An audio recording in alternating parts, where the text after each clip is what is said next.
Sveiks, klausītāji! Esi sveicināts kārtējā sarunas par mīlestību epizodē.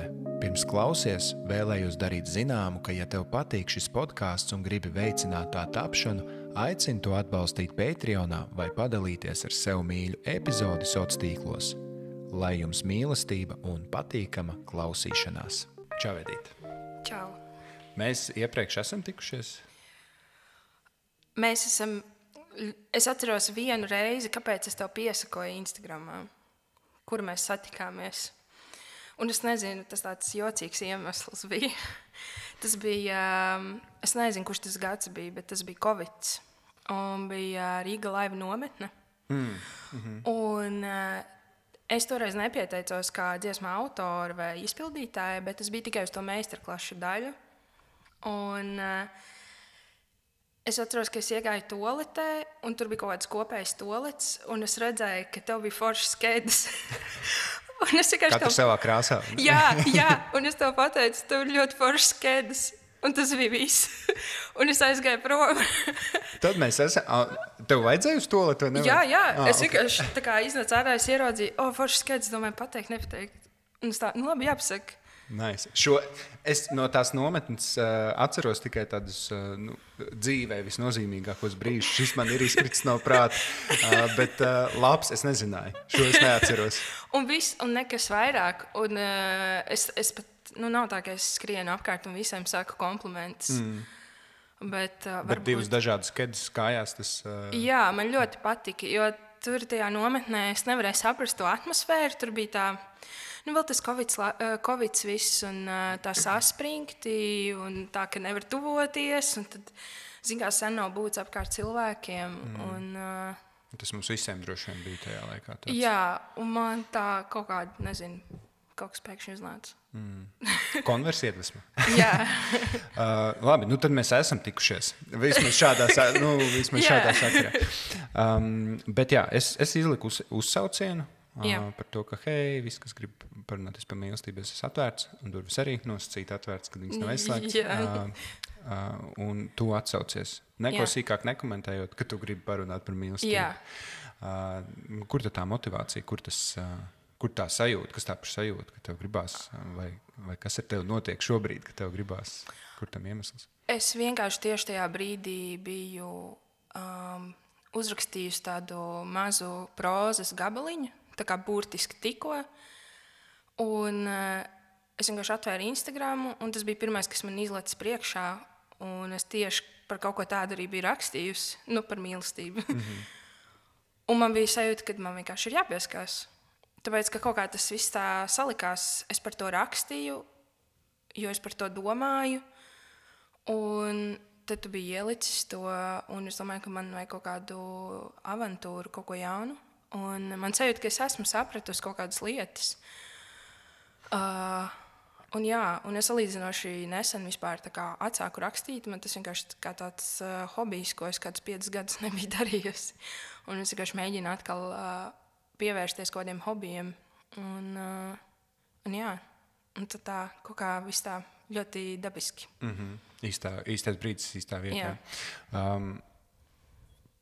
Man vairāk jautājumu. Pirmais jautājums, par ko tu rakstīji tajā brīdī? Ja tev nav bail, ja tev tas ir līdz kaut kur pierakstīts, tu to vari nolasīt. Ja nē, tad varbūt vienkārši pastāstīt, kas bija tas, par ko tu domāji. Jā, es daudz domāju par to, vai es tā kā gribētu nolasīt vai nē. Jo es īsti nezinu, vai tas ir kaut kas pabeigts vai nē. Bet... Tā kā, lai mazliet varbūt pakacinātu to savu iekšējo perfekcionisti, es domāju, varbūt arī var nolasīt. Šāja vaļā. Jo tad tas vienkārši tas stāsts tad iegūst tad viņš iegūst īsto jā. Dimensiju, tieši tā. Tūlīt atradīšu. Jo tas principā ir tas, kas vai pirmais vai otrais solis, kas noved līdz tam, ka mēs te sēžam. Jā. Jo bija tā, ka es biju, vēl pirms es uzrakstīju šo, es lasīju tādu mazu dzejas grāmatiņu, ko man uzdāvināja mans draugs vārda dienā. Viņa saucās Atbildes. Un tā ir sieviešu autobiogrāfiskā dzeja. Tā kā mūsdienu latviešu sieviešu autobiogrāfiskā dzeja. Un nav tā, ka es aizraujos ar dzejas lasīšanu. Bet es lasīju šos dzējoļus, un man pēc katra dzējoļa vajadzēja tā kā bišķiņ paelpot, jo viņi bija diezgan smagi. Un nav tā, ka es nepiekrītu tam, kas tur tika rakstīts. Tur tā sieviešu dzīve un tā sievietes pasaules izjūta ir tāda ļoti skarba, lielākajā daļā no dzējoļiem, bet viņa ir ļoti svarīga. Un tad es tā kā kaut kā sev kā atbildi uzrakstīju šo. Tā tad. Kāda raksta gan par mairozītēm, gan par vīrieti, kurš mīļš kā suns, par jūras vilnīšiem, zvaigznēm, eņģeļiem un vīrieti, kurš mīļš kā suns, par rasu, sauli, mēnesnīcu un vīrieti, kurš mīļš kā suns, par princesi, kas domīgi veras kalnu pakājai no sava torņa, smagi pūš, vīsavus matus ap pirkstu un satiek nevis princi baltā zirgā, kas izglābi no pūķa, bet vīrieti, kurš mīļš kā suns. Pakutina pūķa pēdu, iekož dibenā un laižās projām. Svilpo ar zāles stiebru rokās, un otrs gaudo līdzi šķīpu meldiņu. No smiekliem pār seju sāk līt krunkas, un tās nolaiz vīrietis, kurš mīļš kā suns. Par princesi, kas kļūst par karalieni, jo pati tā izdomāja, un vīrieti, kurš mīļš kā suns, kurš pienes rīta garu rožūdeni. Par karalieni, kurai nav vienmēr taisnība, un vīrieti, kurš mīļš kā suns, kuram mēdz ilgas vai skumjas uznākt, ja nedaudz uzrūc vai aiziet prom. Par karalieni, kurai galva mākoņos, un vīrieti, kurš mīļš kā suns, rok bedri savam priekam un viņas nebaltām dienām. Par karalieni, kurai mati netīri, rokas ar šokolādi, un vīrieti, kurš mīļš kā suns. Viņai nepatīk viņa tekošās sieklas brīžos, kad ēnas krīt nepareizi, bet vīrietis, kurš mīļš kā suns, iesmilkstas un pieglaužas, un viņa piedod. Par meiteni ar gariem kājnagiem un princešu kleitu, kur sagrābjais čupra mazliet par skarbu, un vīrietis, kurš mīļš kā suns, uzrūc un pacietīgi viņai piedod. Par meiteni, smilšu kastē, kurai vīrietis, kurš mīļš kā suns, pienes lāpstiņu, spainīti un kūku formas. Par sievieti, kura nezina, kas un kā notiek, un vīrieti, kurš mīļš kā suns, kurš zina, izrādās tikpat daudz. Par sievieti, kura raud smagas asaras, un vīrieti, kurš mīļš kā suns, kurš raud tās blīvākas. Par sievieti, kura nezina neko par sievietēm, bet zina tikai par princesēm, karalienēm un nebēdnīgām meitenēm. Par vīrieti, kurš zina visu par prinčiem, karaļiem, karēviem un pagalma puikām, jeb vīriešiem, bet nezina, ka ir vīrietis, kurš mīļš kā suns. Skaisti. Paldies, ka padalījies. Kas, parasti... Vai, parasti šādi darbi top, vai tur sajūta vada, vai ne, un tā, vai reizēm ir kaut kāds nodoms, kā tu raksturotu, kas aiz tā slēpjas?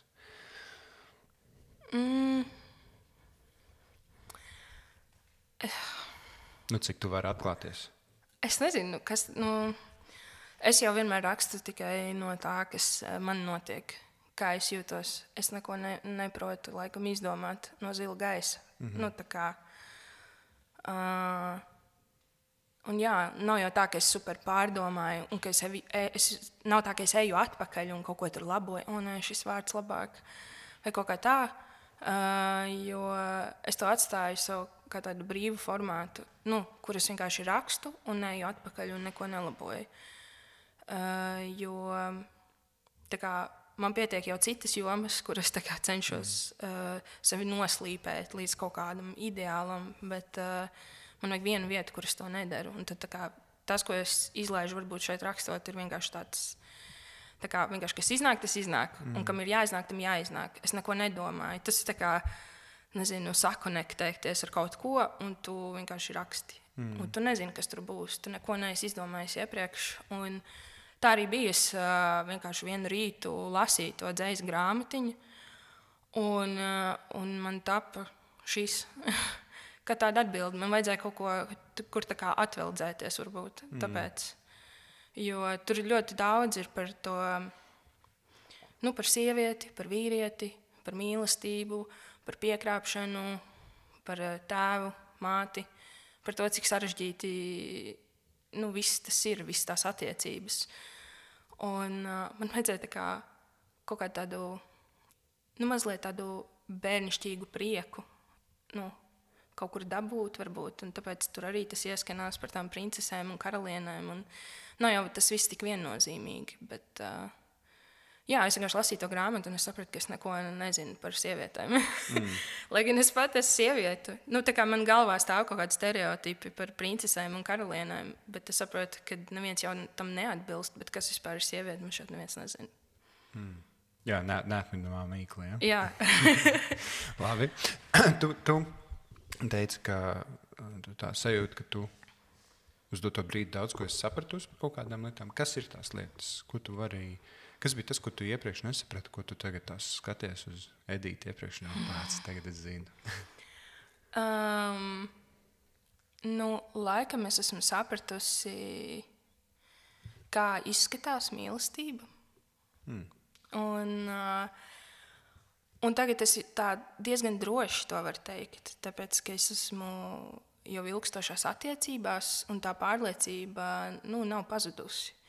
Tā kā viņa nav sašķobījusies par to, kas ir tā mīlestība, kāda ir tā sajūta un kā viņa izskatās.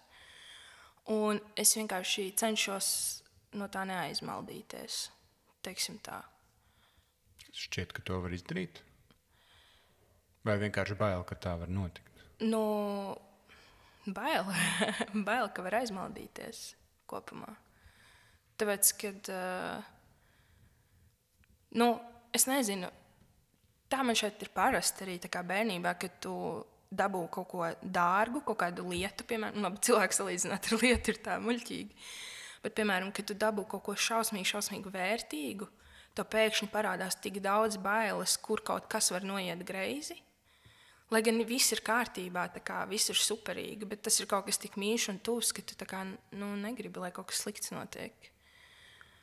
Un tā ir arī ar to mīlestību, un ir tās kaut kādas sajūtas, pie kurām, es cenšos pieturēties. Un tā galvenā sajūta, pie kuras es cenšos pieturēties, ir miers. Man tas miers ir šausmīgi svarīgs. Un, bet, zin kā, līkločiem visi sēdi. Kā tu mēģini tik galā ar to baiļu sajūtu pazaudēt, nomaldīties? Zin kā, tās bailes jau nāk par to pazaudēšanu un nomaldīšanos no pārlieku lielām un daudzām domām par nākotni, manuprāt. Jo, ja tu esi šeit un tagad viss ir labi, tad par ko tev par ko tev jābaidās? Un es cenšos visu laiku atgriezties šajā punktā, nevis domāt, ārpēc tur varbūt tur mans draugs brauks autobusā un kaut kas viņam notiks, tur būs avārija vai kaut kas tam līdzīgs, kaut kādas tādas. Tā kā, tās ir iespējams lietas, kas var notikt, bet tā kā, kāpēc lai es tā domātu katru reizi, tā kā, ka viņš brauc ar autobusu? Vai es nezinu, tādas mazas jocīgas lietiņas. Es nezinu, kā tev ir, tā nav tā? Nē, ir. Tāpēc es jautāju, kā tu ar to strādā. Un, tā skarbā realitāte, protams, ir tā var notikt, bet tas, ka tu par šobrīd domā, kas var notikt un kā var notikt, tas jau nedz to padara īstu, bet tās sajūtas un bailes un satraukums gan ir īstas tajā brīdī, kad tu par tām lietām domā. Un ir jau tā viegli pateikt otram, nedomā par tādām lietām. Tas nav tik vienkārši. Tad, es ar teiktu, ka kaut kādā veidā, kā katrs to prot ar tiem instrumentiem, kas mums pieejami un zināšanām, kas mums pieejami, jāmēģina tam prātam, to prātu novirzīt, viņu fokusu uzlikt uz, vai kā tu saki, šeit un tagad, vai uz, citām nākotnes lietām, vai vienalga novirzīt no tādām domām, jo tas nevienam nav labi. Bet prāts ir tāds, ja tu netur viņu ķēdītē kaut kādā un nelaid, nefokusē viņu uz citām lietām, tad viņš iet tur, kur viņam, viņš tāds svabats gars vispār ir, vai ne? Kas vēl ir tāds? Kā es tieku galā? Nē, kas vēl ir tāds, ko tu esi sapratusi? Ka mīlestība es domāju, tā sākuma mīlestība, kad tu iepazīsties ar cilvēku, es teiktu, tad, ja tev ir tie saucamie tauriņu vēderā, vai tev tur, nezinu, pirotehnikas veikals uzsprāgst tur galvā vai kaut kas tāds, tad man tas vairāk ir kā sarkanais karoks, es sapratu. Tas nav tas, uz ko ir jātiecās. Jo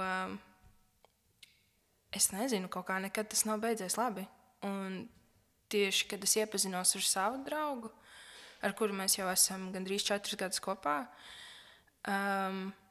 vispār nebija tāda sajūta. Tā kā bija tāds patīkams satraukums, bet kopumā bija tāds... Es neko daudz negaidīju no tādas mūsu pirmās satikšanās, un viss tā ļoti mierīgi un tā lēnām notika tādā sajūta ziņā. Kopumā mēs ļoti strauji gājām uz priekšu mūsu attiecībās un tā, bet man nebija nekādas tur, nezinu, šausmīgi tādas spēcīgas un spilgtas sajūtas, kas parasti saistās ar iemīlēšanos, ka tur iemīlēšanās no pirmā acu skatiena, tev ir tāds ārprāts, vispār šī ir mana mūža mīlestība, es viņu gribu apprecēt tūlīt un tagad, tā kā mēs būsim tā kā kopā forever. Un tā vispār nebija. Es teiktu, ka tas tā kā tāds liels vilnis nāca virsū, tāds liels un silts vilnis, nevis kā vienkārši pēkšņs sprādziens. Un man tas ļoti patika, un man ļoti joprojām patīk, ka tas tā bija. Jo viss, kas ir bijis tāds ar uzliesmojumu lielu sākumā, tas arī tikpat ātri noplok. Jā. Tu teici, jums strauji viss, tā kā mierīgi, bet strauji viss notiek. Ko tu ar to domā? Nē, tā kā bija tā, ka mūsu pirmais randiņš ilga principā 24 stundas. Un jo sanāca tā, ka mēs satikāmies un mēs aizgājām uz bāru un mēs aiztusējāmies divatā. Mums bija ļoti forši. Un bija tā, ka es negribēju iet mājās. Es paliku pie viņa pa nakti. Tā kā nekas tur tāds nebija. Bet mums nākamajā dienā abiem bija ļoti, ļoti slikti. Tā kā ļoti slikti. Un mēs vienkārši pārdzīvojām to visu kopā. Cik skaisti. Un es aizgāju pēc tam mājās kaut kādos 10 vai 11 vakarā. Un mēs tikāmies iepriekšējā dienā kaut kādos 9, 10 vakarā. Bet tā bija tāda ļoti interesanta randiņa pieredze. Un galvenais viņam ļoti taisnais. Nav tā, ka es tā kā vienmēr tur eju pie puišiem, tur pirmajā randiņā uz mājām. Un es tā kā vienkārši, es ļoti gribēju ar tevi pavadīt vēl laiku, es vēl gribēju ar tevi parunāties. Un tā kā viņam viss kārtībā. Un zin kā, kaut kāda stereotipa galvā par to, ka ārprāts ko par mani padomās, tur ārprāts es tur esmu tāda meitene un vēl kaut kas. Bet es nezinu, ar to, ka mums abiem bija ļoti slikti tajā rītā, mēs vienkārši gulējām beigti. Mums tā kā bija ļoti jauki kopā, mēs tur kaut ko runājāmies un tā, bet kopumā mums bija ļoti slikti arī. Un, nezinu, tas kaut kā baigi satuvināja. Jā, tādas pārdzīvojumi lieli satuvina, ne? Jā. Un, vēl bija tā, ka es tajā brīdī biju tikko pārvākusies uz Liepāju dzīvot no Rīgas. Un es viņam teicu, ka es nevaru baigi braukāt uz Rīgu, tā kā es esmu aizņemta un tā. Viņš saka, nekas, tad otrais randiņš Liepājā. Un, zin kā, puiši jau visu kaut ko mēdz sastāstīt. Tur, nevar baigi uzticēties. Bet tā arī notika. Viņš atbrauc, es biju reāli šokā. Es nebiju kaut kāpēc gaidījusi, ka tā tiešām notiks. Jo man šķiet tāds čakars, jo pie manis Liepājā nekur nevarēja palikt, tā kā es biju ar dzīvokļu biedriem un tā. Un viņš noīrēja sev viesnīcu, kur viņam palika, un tā kā viņš tur atbrīvoja sev no darbiem un tā tālāk, tā kā, lai mēs vienkārši varam satikties. Un tas bija tik šausmīgi jauki. Un tādā emocionālā ziņā man nebija tur uzreiz skaidrs tur un tā, tāpēc, ka arī viņš vispār nebija tas, ko es biju iedomājusies, ka es gribu vai ka man vajag. Ja tīri kaut vai, nezinu, Es tur biju iedomājusies, ka manam tur ideālajam vīrietim tur būs tumši mati, un viņš tur būs spēcīgs miesas, būs tur kaut kāds, tur, nezinu, kačaks vai kaut kas tāds, kas ļoti smieklīgi. Bet tā kā viņš vispār nav tas, bet viņš ir ideāls. Nu, priekšmets. Un tas ir tā jauki, kad īstenībā mēs paši nemaz nezinām, ko mums vajag un ko mēs gribam. Nu, tā. Līdz to sastopam. Jā, tieši tā. Vai kaut kādā mērā to jūsu attiecību straujumu, kā uz to skatījās apkārtējie? Nav ne mazākās nojāsmas. Tā godīgi sakot. Nebija tev neviens neteicis, tur viņš par ātri ir? Nē, tā kā vispār nē. Tas straujums parādījās tajā, ka mēs sākām ļoti ātri dzīvot kopā. Mēs pēc kādiem 2-3 mēnešiem sākām dzīvot kopā. Tā bija arī tāda apstākļu sakritība, ka tā vienkārši sanāca.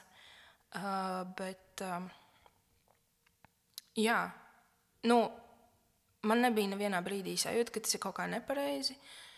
Jo, cik es redzu, apkārt cilvēki parasti baigi plānot tā, labi, pēc gada, kad mēs būsim kopā, tad mēs tā kā sāksim dzīvot arī kopā, tur vienā dzīvoklī, meklēsim tur kopīgu māju vietu, vai nu tu pie manis, vai es pie tevis. Bet mums tas viss kaut kā tā vienkārši kaut kā aizgāja. Un, straujāk nekā parasti. Un, protams, nebija tā, ka... Lai arī mēs tur satikāmies to kaut kādu pirmo mēnesi, nebija tā, ka es baigi tagad uzskatu, ka mēs esam pāris, tāpēc, ka tas nebija super izrunāts. Man šķiet, ka tas ir jāizrunā, ka mēs tagad sarunājam, tā kā, mēs esam kopā, bet viņam šķiet, ka tas ir šausmīgi smieklīgi. Mēs joprojām par to dažreiz runājam. Viņš saka, mēs satikāmies, viss bija forši, mēs esam kopā. Un es atceros, ka es tā noreaģēju kaut kā asāk, kad viņa draugi teica, pēc kaut kādām 3 nedēļām, kad mēs bijām sākuši satikties, tad tā kā uzaicina arī savu draudzeni līdzi. Un tāds pag. Tā kā, jā? Vai ne? Nav jau norunāts. Nav jau norunāts.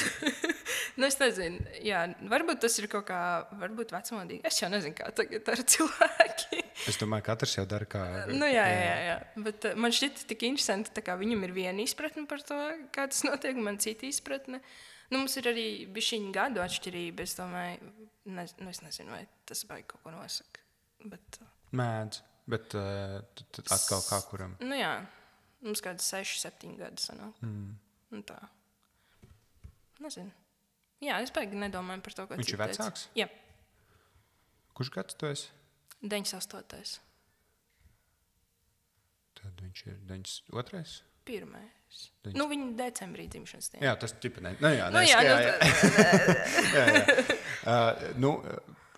Var jau būt, jo es esmu 94. Mēs tur plus mīnus. Un man arī tā šķiet, šeit būtu aptaujātais. Šobrīd mums ir tikai 2 respondenti uz šo jautājumu. 3, 98. gada un 90 sākums. Man arī šķiet, ka tā kā... Bet it makes sense. Notiek tās satikšanās, un pie tevis brauc, un tur īrē hoteli, vai vēl kaut kāds izpausmes, gan jau vēl tur to mēnešu laikā. Man makes sense, tā kā viss Tinders ir izdzēsts. Jā, es saprotu, jā. Varbūt... Bet es arī saprotu šo, ka var būt arī citādi. Zin kā, man šķiet, ka neko pilnīgi nekad dzīvē nevajag uztvert par pašsaprotamu. Un labāk ir izrunāt, tā kā drošības pēc. Lai nav pārpratumu un tur, bet tu man neteici, bet tur kaut kas tāds, tā kā, vienkārši izrunājam. Vispār, jā, jo... Labi, viņam tā izpratne tā diezgan... viņš pasaka, tad tu šitā domā, ne? Bet kādam noteikti var būt tāds, mēs jau neesam vienojušies. Jā, tā. Kur līgums? Kur ir līgums, jā. Jo man ir viena laba draudzene, kurai vīrs, viņš viņai teica, es tev vienreiz pateicu, ka es tev mīlu, ja kaut kas mainīšies, es tev došu zināt. Oh my God! un varbūt arī šādi. Un zin kā, un kāds atkal domās, bet kā tu vari neteikt, ka tu mīli tur katru mīlu dienu? Bet var. Es vienkārši to citādi to pateikšu. Ar darbiem, ar rūpēm, ar kaut ko citu, jā, bet vārdiski es to pateicu. Tu zini, ja kaut kas mainīsies, es tev došu zināt. Nemainīsies, protams, nekas, bet jā, kādas ir tās izpratnes, vai ne? Jā. Jā, kāpēc es tev jautāju par to straujumu? Tu ieminējies, kad strauji tas viss sākās, jo ko tu domā par to, kad ir īstais brīdis ievākties kopā vai īstais brīdis, nezinu, kad ir īstais brīdis nodefinēt, ka jūs vispār esat kopā? Kā tu uz šo jautājumu skaties? Zini, visa tas domu gājiens, ka tu tur mēģini saprast, kas tad īsti notiek, un tā tālāk. Tas ir bijis man tik sen, ka es vienkārši vairs neatceros, kā tas ir. Un, jā, bet es atceros, ka tajā laikā es ļoti negribīgi, kā liela daļa, tas ir pirms kādiem 4, 5 gadiem, es izmantoju to Tinderi. Un tajā laikā bija diezgan ok, ka tu ar vairākiem cilvēkiem ej uz randiņiem. Ok, kā kuram, bet, principā aiziet uz kafiju vienā nedēļā ar, 3 džekiem, tas nav nekas tāds. Manuprāt, ir ok, ja tu vienkārši satiecies un parunājies. Vienkārši saprast, kā ir, nav.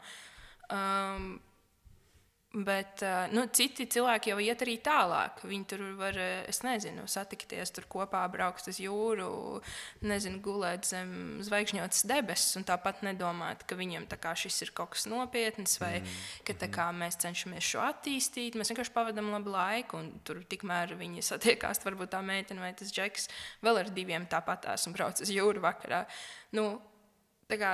Tas bija tāds laiks, kad man bija sajūta, ka apkārt ļoti daudzi vienkārši tās likmes saliek vairākās vietās, teiksim tā. Un arī es varbūt, nav tā, ka es ļoti aktīvi tur, man tagad ir pirmdienā tas puisis, otrdienā tas puisis, ar kuru es eju uz kafiju vai kaut kā tā, bet es neliku cerības uz vienu cilvēku. Tāpēc, ka ja es tā darīju, es ļoti apdedzinājos. Un, kā tu baigi atceries, ka šis būs rītīgi forši un tā, un beigās tā kā nekas nav, bet ja tu bišķiņi to visu izdali, tad ir vieglāk. Un tad atkal runājot par to, kad ir tas īstais brīdis, es nezinu, tur vienkārši ir jāsaprot, tās attiecības jānodefinē pēc tā, kad jūs pārstājat ar citiem cilvēkiem, kaut kā tikties vai saprotat, ok, tad mēs šajās mūsu attiecībās ieguldamies abi divi līdz galam.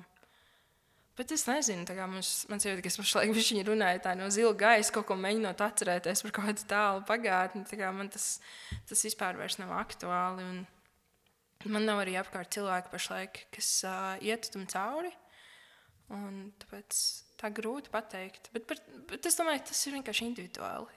Kā katrs jūt pareizi. Jā. Man liekas, tāda liela problēma ir, ka mums liekas, ka citiem ir ka citiem ir jābūt tā, kā mums šķiet, ka ir jābūt. Un tā vienkārši nav. Tas nav fiziski iespējams. Tā nebūs. Tā cilvēki nestrādā. Un man gribās par šo te vairāk parunāt, ka ir ok, ka kāds, ļoti strauji veids kaut kādas soļus. Ir ok, ka kāds arī 2 gadus, piemēram, dzīvo atsevišķi un tad tikai izlēma dzīvot kopā. Un kādam tas noteikti liksies jocīgi, jo vienkārši kādam tas tā nav. Kādam tā nav tāda pieredze bijusi. Un ka nav jau tāds pareizi vai nepareizi. Ir tā kā ir, un tu vienkārši vari lasīt vai klausīties vai redzēt šo stāstu un vienkārši inčīgi, ka citiem ir, ka tev konkrēti bija šādi. Un man liekas arī, ka tas ir arī, redz, mums ar katru cilvēku tas ceļš vestu kaut kā pilnīgi citādi. Ar vienu ļoti strauji, ar vienu ļoti lēni, un arī viss ir pilnīgi atšķirīgi. Un mēs arī, man liekas, paši pret sevi reizēm vērtējam, man ir šādi. Es attiecībās esmu šāds, es zinu, ka esmu šāds. Bet tu jau attiecībās ar to cilvēku, ar kur tu esi tāds tikai ar viņu. Ar citu cilvēku tu vari būt pilnīgi citāds. Un rodās tāda ilūzija par to, kas tu esi. Bet tādā attiecību kontekstā. Skaidrs, ka ir kaut kādas lietas, kas tevī nemainās. Tu esi tas, kas tu esi, bet tad, kad tu esi ar kaut kādiem cilvēkiem kopā, tu jau mainies. Vai tieši otrādi atklājies, kāds tu vēl esi un kāds tu vēl vari būt. Un tāpēc man šķiet, tas ir tā ļoti neparedzami un neviens nevar pateikt, kā vajag. Tā. Ir kaut kādi varbūt tādi pamatlietas tur nedarīt pāri viens otram un tam līdzīgi, kuras arī mums ir gan jau jāmācās, kā nedarīt pāri viens otram un nedarīt pāri sev. Un arī tas pats droši vien jāiemācās praksē esot. Tā. Un, lai to iemācītos, laikam ir kādam jānodara pāri kaut kādā mērā. Bet jā, šis vienkārši ir tas, ko es šur tur apkārt dzirdu. Un man tāds, kā jūs varat šo te komentēt? Kā jūs varat zināt, kā ir? Jūs varat tikai klausīties, graust popkornu un priecāties vai bēdāties par to stāstu, un tas arī viss. Man šķiet, ka ļoti, ļoti šo visu to domāšanu, tā ir jābūt. To ļoti ietekmē vienkārši tas burbulis, kurā tu esi. Un es agrāk varbūt neticēju, ka ir tā, ka mēs tiešām visi esam kaut kādā burbulītī, kurā mēs tur maļamies un kuļamies. Man tomēr šķita, ka cilvēki vairāk kaut kā sajaucās kopā no dažādām pasaulēm, dažādām vietām, uzskatiem un tā tālāk, bet es arvien vairāk pārliecinos, ka nē, ja tu gribi no kaut kāda, pārliecību burbuļa izkāpt ārā, tad tas ir jādara ļoti apzināti. Jo es atceros, kad es agrāk studēju kultūras akadēmijā, un es studēju, principā varētu teikt, kultūras teoriju. Un es iegāju tajā akadēmijas burbulī, kurš ir ļoti foršs, izglītot cilvēki, viss ir rītīgi superīgi. Bet vienā brīdī es saprotu, ka man ir arī cilvēki pazīstami tādi attālāki, kuri, piemēram, nezin, kur ir jaunais Rīgas teātris, un ka viņi nezin, ka eksistē Nacionālais teātris. Ka vienkārši viņi nezin, ka kaut kas tāds vispār ir.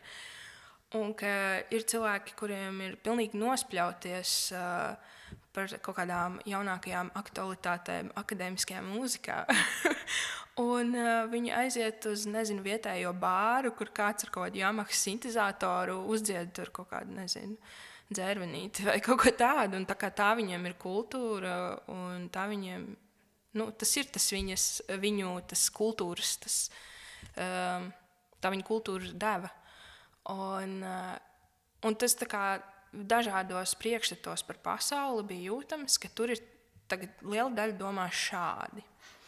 Atkal es aizēju kaut kur citur, kur es esmu, piemēram, starp vairāk mūziķiem, kas ir arī akadēmiski izglītoti. Tur arī var just, ka tur ir šāds pasaules uzskats.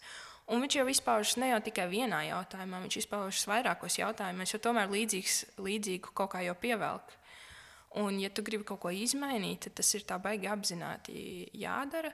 Un varbūt, ja tu esi apkārt cilvēkiem, kas tev saka, nē, tur, tur varbūt tur nevajag satikties ar vairākiem puišiem, tur paralēli vai kaut kā tā, vai tur, tur gaida līdz vienīgiem ideālajiem, un tad tikai tur ar viņu tur satiecies un tā. Un, parasti jau nav tā, ka tas ir viens cilvēks tev apkārt. Man tāda sajūta, man tā vismaz ir bijis, ka tas tā doma kaut kur virmo cauri. Un vienkārši tajā brīdī man tāpēc šķita tā jocīgi, ka viņš tā pasaka, viss skaidrs. Jo man apkārt visi cilvēki jā, tas puisis, tā meitene, jā, viss ok. Un tāpēc man tā šķiet norma. Es nezinu, kā tev sajūta par tiem burbuļiem? Pavisam noteikti. Es šādu burbuļu sajūtu pēdējo reizi ļoti stipri skatoties Karsta Krētā, tad izklaidējošu raidījumu šo. Un tur vienkārši bija Džeksa meitene runāja arī par šo tādu tā kā norunāšanu. Viņi uzdeva jautājumu, kā tu justos, ja tava meitene tā kā ar tevi tur kaut ko, jā, jūs tur pavadat nakti kopā, un nākamā dienā viņi brauc jau pie cita Džeka. Un viņam tāds, kā ir norunāts. Un viņai tāds, jā, vispār jā. Un es sēžu, man tāds kosmos šis viss ir. Un es nepārmetu. Man tas neliekās stulbi. Es to redzu, ka šādi ir. Un es nevaru nosodīt. Vienkārši šādā burbulī jūs dzīvojat, un izskatās, ka jums abiem tas liekas fini. Manā burbulī, vai nezinu, varbūt pirms gadiem 10, tas liktos tā kā fini un fun un tam līdzīgi. Tagad tas liekas tāds, es pat nespēju iztēloties, kā kaut kas tāds spētu eksistēt manā burbulī. Bet tas, ka manā burbulī tas tā nenotiek, nenozīmē, ka citos tā nenotiek. Un man šķiet, mēs jau uz daudziem jautājumiem šādi ar klapēm skatāmies, mēs redzam tikai to savu, vai ne, un šādai ir jābūt pasaulē, un tas arī viss. Tā kā šis ir pareizais veids. Nav jau. Mēs ignorējam tos pārējos burbuļus. Mēs arī tur kaut kādā, nezinu, politiskos jautājumos bieži vien, tur es redzu, ka kāds politiķis kaut ko stāst, un es redzu, cik tas ļoti ir atvilkts no realitātes. Tu esi savā burbulī, kur viss ir visdrīzāk labi, un viss liekas saprotami, kamēr ir burbuļi, kas vispār nesaprot, par ko tu runā, un kā tu taisies viņus uzrunāt. Tā kā, un nesen mēs ar manu mīlestību braucām kaut kur pa ielu un redzējām tādu klasisku mikrorajonu stāstu. Meitene iet, raud, džeks viņai iet nopakaļ un kaut ko viņai skaļi saka. Nezinu, vai kliedz gluži, bet skaļi saka, un tu redz, ka tur tāds konflikts ir. Un tad mēs runājam par to, ka kā tu ar šiem cilvēkiem var runāt par mīlestību. Un liekas, ka visi jau zina un tā. Bet tad tur ir jārunā citādi. Tur tev ir jāsāk no pašmīlestības, vai ne? Un vispār tāds, un vēl zemāk, tā kā, vai tu esi dzirdējis, ko nozīmē sevi cienīt? Kā tu domā, ko nozīmē sevi cienīt? Kas man, tev noteikti, mūsu burbuļos liekas kaut kādas pašsaprotams lietas, un mēs nevaram to tā domāt, ka visiem pārējiem tā ir, un ja viņiem nav, tad mēs nevaram domāt par to, ka viņi ir stulbi vai slikti vai kā. Ir žēl, ka viņiem tā ir. Mums ir kaut kā jāmēģina saprast, ka tā ir un ko mēs varam darīt šajā lietas labā, ja varam. Īstenībā ļoti interesanti, ka tu šim pieskāries un arī par to karsta krētā. Tas ir vienīgais šovs, ko es neesmu redzējis. Tāds latviešu, kopumā es viņus neizskatos, bet vienmēr, kad es aizbraucu pie savas frizieres, viņi man saka, tu redzēji? Un tad es no viņas uzzinu par tiem šoviem un tā, bet man viņus arī patīk skatīties. Tas ir kā tāds guilty pleasure. Bet man, piemēram, ir draugi, kas vienkārši nesaprot, kāpēc man ir kaut kas tāds jāskatās. Bet tas galvenais iemesls, kāpēc es kaut ko tādu skatos, ir tāda vienkārši antropoloģiska interese par šādu sabiedrības grupu. Un, kad tu runā par tādu gadījumu, kā tu tikko minēji, tad man nāk prātā, ka es skatījos to caur ērkšķiem kas ir šausmīgi traks stāsts. Un ir vērts paskatīties, tāpēc, lai saprastu, ka ir šāda sabiedrības grupa, mēs par viņu nevaram aizmirst. Mums vajadzētu apzināties, ka, ja mēs uz viņiem neskatāmies, tas nenozīmē, ka viņi neeksistē. Un tas nav patīkami. Protams, skatīties, ka kaut kas tāds notiek, ir tādi cilvēki, kuriem ir grūtības ar narkotikām vai vardarbību un tā tālāk, bet mums ir jāapzinās, ka viņi ir. Un man ļoti patika vienkārši redzēt, kad vairākas no tām sievietēm, ka viņas reāli mainās un ka viņas tā kā sāk sevi iemīlēt vai sāk sevi cienīt un tā, bet daži bija traki redzēt, es neatceros, kā tur sauc, bet tur bija kaut kāda viena sieviete, kas nāca un bieži vien viņām mēģināja palīdzēt, kaut kā uzmundrināt, vai bišķiņ tur tā kā mamma pamāca, kā tur tagad dzīvot. Bet tas cilvēks acīm redzami nāk no pilnīgi cita tā kā sabiedrības tāda slāņa, cita materiālā stāvokļa. Un man šķiet, ka tām sievietēm diezgan grūti uztvert, ka tāds cilvēks, kur izskatās, ka viņam diezgan viss krūti, mēs nezinām, kā tur ir bijis iepriekš, bet ka baigi tagad māca, kā dzīvot un tā tālāk. Un tu jau nevari, kā cilvēks, kuram viss labi, tagad iet un vienkārši to nodot. Tas tam cilvēkam tik ļoti ir pašam jāsaprot. Un tiešām tas viss sākas no tās sevis mīlestības, jo arī es atceros, nebija jau tā, ka visu laiku es tur satikos ar kādiem nenormāli superīgiem, foršiem džekiem, Un tad, tagad es izlēmu, jā, ar šito es būšu kopā, tā kā šits ir cool. Jo tā bija drīzāk tāda kā, mazliet sevi kā datorspēlē, ka ir tā kā līmeņi, caur kuriem tu ej cauri. Jo man bija manas pirmās attiecības, kas bija vidusskolas tāda mīlestība, teiksim tā, kur man šeit es iemācījos tā kā visus, gandrīz visus sarkanos karodziņus, kas eksistē. Un tad tas bija ļoti labi, tas bija šausmīgi traki un grūti un smagi, zin kā tajā vecumā, bet es vismaz viņus mācēju pēc tam atpazīt. Un pēc tam katrs nākamais puisis, ar kuru es satikos, vienkārši aizgāju uz randiņu, tas bija tā kā līmenī augstāk, es sapratu, īstenībā tā kā man šeit es esmu kaut ko labāk pelnījusi.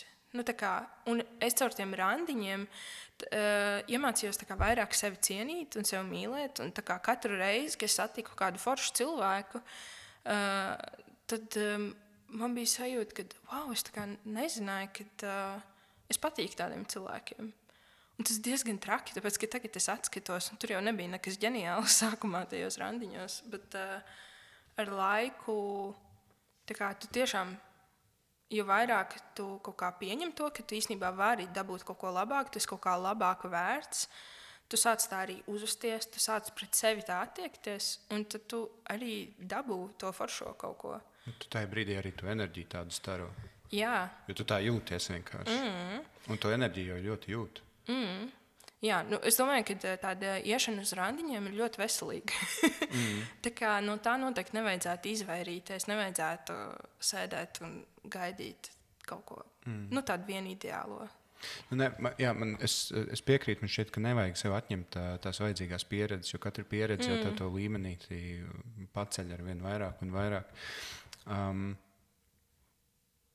Un par šo runājot, tas, ko mēs Krētā, piemēram, redzējām, ka tur bija džeki, kuri, tāži vārdas nesauksim, bija džeki, kuri ir ritīgi sakarīgi.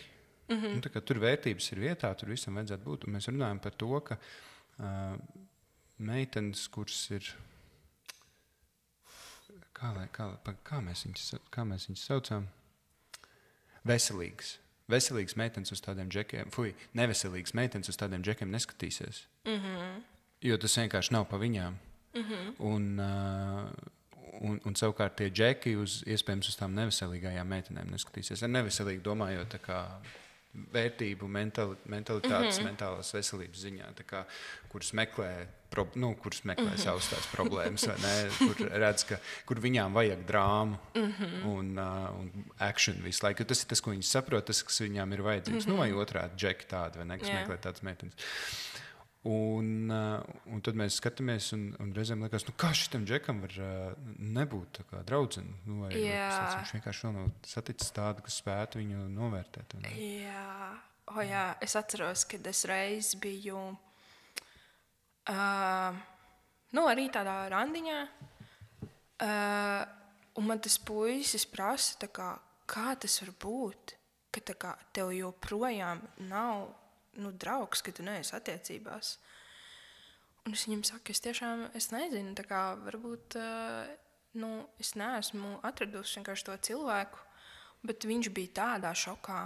Un es bieži vien, es ļoti ilgi nebiju attiecībās, un es domāju, vai tiešām ar mani kaut kas rītīgi nav kārtībā, ko es nesaprotu. Es visu laiku domāju, vai kas ir, vai es kaut kā atbaidu cilvēks. Es ar laiku tu sāc domāt, kā tas var būt, ka ir forši tie cilvēki, kaut kādi, ko tas attiec, ir arī ritīgi neforši cilvēki, bet sajūta, ka kaut kā neiet, tas viss tā kā tam vajadzētu iet.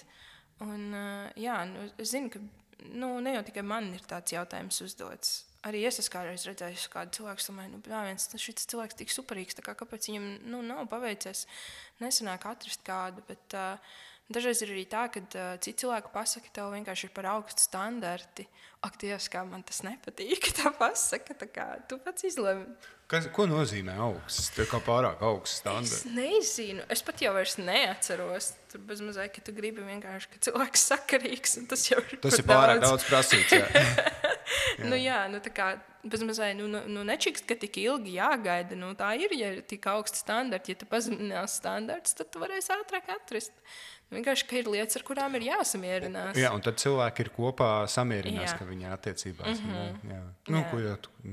Jā. Tas ir briesmīgi. Tas ir rītīgi traki. Jūs apzināti izvēlaties būt nelaimīgi. Jā. Un ir grūti, jo ir tāds burbulis, kurš tev, vairāk cilvēku. Man bija tādi cilvēki, kas visu laiku man teica, bet varbūt tad nevajag tā kā prasīt tik daudz no otra cilvēka. Ko es arī saprotu. Un ir tā, ka es pret sevi esmu ļoti prasīga, ļoti kritiska. Un es arī tagad pamanu attiecībās, ka tas mēdz izpausties. Un es saprotu, ka man šis ir jāpiespiež pie zemes. Es nedrīkstu būt pret sevi tik ļoti prasīga un kritiska, un nedrīkstu arī pret otru būt. Tāpēc, ka tas vienkārši nav labi. Tas nav veselīgi. Bet agrāk, pirms tām attiecībām, kur man vēl bija pašai, kur ļoti daudz augt, un kur man pilnīgi noteikti nevajadzēja būt ar tiem cilvēkiem, ar kuriem es to laiku satikos, būtu bijis baigi stulbi, ja es tur apstātos. Jo tad es nebūtu te. Jā, un te atkal ir tas par to jaukšanos iekšā, ne? Tev vajag zini, kā darīt, lai būtu. Nē. Tu dari, kā tu jūti, kā tu zini, un ja tev ir augsts standarti, ja tev ir zemes standarti, labi, lai tev ir zemes standarti. Tas ir tas, ko tu jūti, ka tev vajag. Dzīvo šo te pieredzi cauri, tu izvēlējies tādu. Bet zini, kā, var jau teikt, tu nemāci man kā dzīvot, bet es pat esmu pamanījusi, it īpaši vienkārši draudzībās ar cilvēkiem, ka man kāds pasaka, ka viņam tur, tas ir slikti, un man uzreiz ir tas režīms galvā, ir problēma, un viņi ir jārisina. Un man ir grūti aizvērties un vienkārši paklausīties. Uzklausīt cilvēku, tad varbūt izdari to. Tas tev varētu palīdzēt. Es lasīju, ka šis arī palīdzēs, jo man liekas, ka varbūt ka tas ir par tevi, ne? Jo tev šī informācija ienāk tavā pasaulē, viņi nav par tevi, bet tu viņu tikko saņēmi, un tev liekas, ka tev šis ir jāatrisina, jo tas ir tavā pasaulē. Jā, varbūt, jo man tieši draudzene nesen rakstīja, ka viņai ir migrēna un ka viņa nevarēs ar mani satikties. Un viņai tas migrēns ir ļoti bieži, bet viss, ko es varu darīt, ir viņu uzklausīt, bet es tāpat katru reizi, kad viņai ir tā migrēna, viņa man uzraksta, es katru reizi meklēju jauns veids, kā viņai palīdzēt. Varbūt pasties, kurš šitas ārsts, varbūt tur, man vajag palīdz, ka pamasēja kaklu, tur vajag pasties, tev aizsūtīšu video, kā tur jāapsēžās, un tad tu vari pajautāt tur mamma vai tētim, kas tev tur tumā, lai kāds tev tur pamasē tieši tajā punktā, un tad tev paliks labāk kaut kādas tādas lietas. Jā, jo mēs esam pie šīs tēmas, tas, ko es atradu pagājušajā vasarā, kas man palīdzēja. Man migrēns ir tā ļoti periodiski. Var nebūt tur 5 gadus, un pēkšņi uznāk kaut kāds posms, ka ir kaut kāda mēnesis no vietas, ne katru, bet katru otro dienu. Un tad atkal pazūd uz vairākiem gadiem. Es to saucu, tagad es pēdējo reizi, kad es mocījos pagājušajā vasarā, es to saucu par updateiem, ka man updatojās tā kā apziņa. Un ka vienkārši vajadzīgs laiks, jo es citādi nevaru izskaidrot. Bet tas, ko es atradu, jo tiem, kuriem ir migrēns, viņi ir izmēģinājuši visu. Jā, tur jau tā lieta. Tāpēc, ka tās sāpes ir tik lielas, ka tu zini, ka ibumetīns nepalīdzēs, tu jau meklē nākamos veidus, kā palīdzēt. Un visu kaut ko es biju izmēģinājis, nekas nepalīdzēja, un tad es pēdējā tādā migrēnas klēkmē gulēju gultā un sāp, protams, nenormāli. Skrūvgrieznis, lai iedurtu savas smadzenēs, nekur nav pa ceļam, vai ne? Tad tu sēdi un mocies. Un bija tāds, ka jāieiet TikTokā, jāiesērčo un jāpaskatās, varbūt ir kaut kas jauns. Jā. Un tur viens džeks stāstīja par veidu, kur es domāju, labi, man sāp ēlīgi, jāiet izmēģināt. Paga, es varu minēt? Tu uztaisīji Auskaru? Ne, to es arī redzēju. Es uztaisīju Auskaru, bet ne migrēns. Okay, labi. Bet tas, ko viņš ieteica, bija ieiet vannā, vai ne gluži vannā, bet iemērcēt savus pēdus karstā ūdenī, tik karstā, cik tev pēdas var panest, lai tu neapdedzinies. Un paralēli uz kakla un galvu laist virsū augstu ūdeni. Arī tik daudz, cik tu vari. Un tā doma tāda, ka vienkārši tev pēdas ir karstas, asinsvadi paplašinās, visas asins riņķo uz turieni, un savukārt, laižot augstu ūdeni, tev asinsvadi sašaurinās, un tad tev no galvas tā kā aizplūst asins projām. Un man ir vanna mājās, un tad es stāvēju, ielaidu vannā ūdeni karstu, un tad stāvēju un ar augstu dušu laidu sev uz kaklu virsū. Protams, ūdeni ir vispār kaut kāds maģisks spēks, ir, vai ne? Un plus tev tas fokus ir uz to ūdeni, vairāk nevis to, ka tev sāp. Super labi nepalīdzēja tajā pirmajā reizē, palika mierīgāk, bet nenoņēma nost sāpi. Bet tas, ko es darīju tālāk, es katru reizi, kad es jūtu, ka migrēna nāk, jo es zinu, kur ir tas signāls, ka viņi nāk virsū. Es nekavējoties, es gāju glāzē, jaucu iekšā solpadīnu, jo tas ir tas, kas man palīdz, vai vismaz nosacīt palīdz. Un gāju vienkārši vannā un gaidīju, kamēr tas signāls izdziest. Un tas palīdzēja. Tā kā 95%, ja es noķēru signālu un neļauju viņai atnākt, tad šis super labi man palīdzēja. Ok.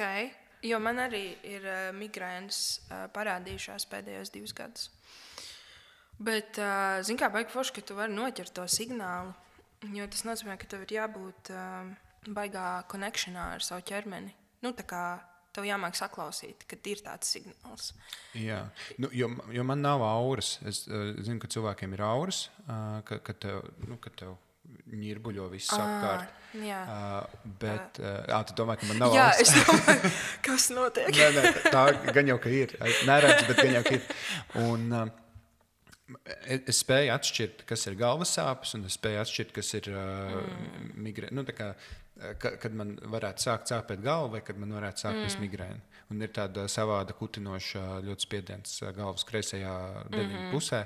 Un tad es jūtu, tas kutinās, un tad ir tā, ka viss būs slikti. Tas te jāsāk risināt startā. Bet, tas ir, tāda ieklausīšanās sevī noteikti. Tā kā mēģināt atrast, kas ir tie, kā noraksturotos. Jo to jau es tādā nevaru izstāstīt, kāds ir tas rakstura lielums tai sajūtai. Tā ir. Zini kā, arī, piemēram, nezinu, vai tu esi gājis, bet man ir diezgan tā sanācis pabūt pie psihologiem un tā. Un daudz tiek runāts par to, ka jāmāk sajust, kur katra emocija ir ķermenī. Un man ļoti nesanāk. Es cenšos saprast, kas tā ir pa emociju. Kāpēc, piemēram, man ir saspringuši pleci visu laiku. Un tās emocijas visu kaut kur dzīvo. Un man sajūta, ka arī, kad ir tās migrēnas, tad tas tomēr ir kaut kā saistīts ar to, kas apkārt notiek. Tas nav tā gluži vienkārši no zila gaisa. Un tad es parasti par to domāju. Es saprotu, ka man tur zāles nepalīdz un nekas tāds. Un tad es vienkārši guļu, man sāp, un es domāju, ko es daru nepareizi. Kas ir tas, kas ir līdz šim notikt? Jo man sajūt, ka tas ir bijis kaut kāds stresa faktors, kaut kāda emocija, kaut kas ir ārpus balansa. Es ar tādu prizmu vienmēr domāju par tām migrēnām un galvas sāpēm. Vispār par ķermeņa sāpēm es esmu sapratusi, ka ķermenis baigi ziņo, ja kaut kas nav ok. Un tajā ieklausīties ir tā sarežģīti un atpazīt, kas tad tas īsti ir vispār. Tā ir ar daudzām emocijām, ka viņas grūti atpazīt dažreiz. Jā, tā tāda praksa, ne? Kur tev ir. Jā, jo es tās migrēnas arī diezgan ilgi mēģināju to karti uztaisīt, kas ir tie patērni, kas liek viņām notikt. Un ilgu laiku man bija atbildes uz to, bet pagājušajā vasarā nebija man īsti atbildes šo, jo tas patērns nestrādāja vienkārši, un man nav. Es vairs nesaprotu, kāpēc viņas ir atsākušās. Tad es izskaidroju, ka šis ir updates. Šis ir updates. Un tā sajūta, man joprojām tā sajūta ir tāda, ka tas bija vienkārši updates. Un, tev nāk iekšā kaut kas plūst, un loģiski, ka tev ķermenis ir stresā, vai ne? Ir bišķiņ heavy to panest. Bet jā, tas, ko tu stāsti par to ieklausīšanos, tiem ķermeņa signāliem, tā ir. Kā tu domā? Man nav atbildes šo vienkārši. Varbūt tev ir ideja. Tad, kad mīlestība mūsos plūst iekšā, kā ķermenis uz to reaģē. Es nekad neesmu šo vērojis uz sevi,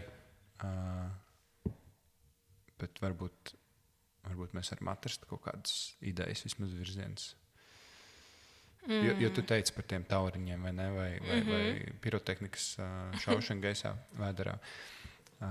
Tas ir viens no tādiem raksturlielumiem, ko cilvēki saka. Jā, viņi tā saka, jā. Bet man tā nebija. Kad es sajūtu un sapratu, tad man vismīļākā atmiņa no manām attiecībām paša sākuma bija tad, kad mans draugs atbrauca uz Liepāju to pirmo reizi ciemos, un es viņu sagaidīju autoostā. Viņš izkāpa no autobusa, un es biju satraukusies un tā tālāk, jo es pēc mūsu 24 stundu randīņa viņu nebiju redzējusi. Un viņš izkāpa ārā, un mēs pat vienkārši pateicām čau un vienkārši apskāvāmies. Un tad, kad mēs apskāvāmies, nevis tur bija, bet tagad, nezinu, kaut kāds tur kaut kas tāds, bet vienkārši pārņēma tāds miera un siltuma vilnis. Tā kā pilnīgi tāds relaks totālākais. Vienkārši tā kā viss ķermenis ir atslābis un tāda sajūta, ka tu esi atnācis mājās. Un man tā sajūta ir tik spilgti atmiņā iespiedusies, ka tā kā tas ir tas, tā ir tā mīlestība, tāda ir tā sajūta, ka tu esi tā kā mājās. Bet ar cilvēku. Jā. Jā, es nezinu, kā tev?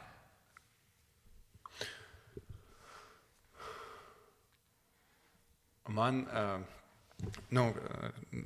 katru reizi,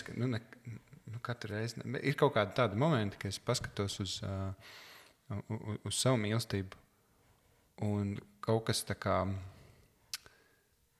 kaut kas tā kā nevis no krūtīm, tur, kur sirds ir, bet tā kā bišķiņa augstāk, kaut kas starp turienu un kaklu, tā kā viegli, varbūt ne iežņaudzās, es nevaru to citādi norakstīt, bet iežņaudzās ne sliktā veidā, bet tādā labā veidā, un tā sajūta aiziet tālāk uz sejas muskuļiem. Un tad es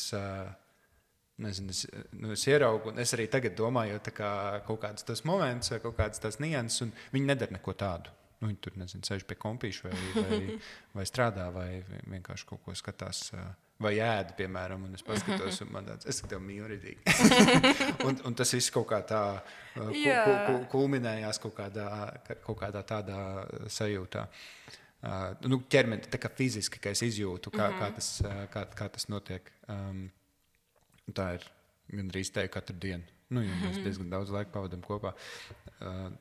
Tas nenotiek tajās dienās, kad mēs vienkārši mazāk tiekamies, vai kaut kāds mums tur katram savā pusē baigais kaut kāds perabors notiek un ir dzīve.